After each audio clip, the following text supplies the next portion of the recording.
अभी कितने बेटे जल चढ़ाने जा रहे हैं पता है क्या?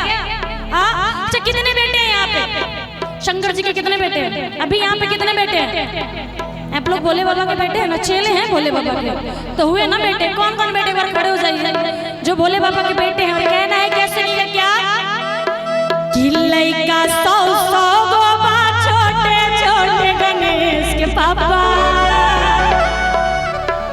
दुख में दिन रात बने। सावन में अंदिना कितने बम जाते हैं? 1000 2000 10,000, मगर सावन में कितने बम जाते हैं? लाखों के लाखों। तो सबसे तो परेशान है ना आजकल तो लोग एक को नहीं संभाल पाते हैं। और भोले बाबा कितने चले चपाटी जा रहे हैं देवघर। बोले शंकर भगवान की। जरा जो भोलेनाथ के बेटे हैं जरा दोनों हाथ उठा के और ताली बजा के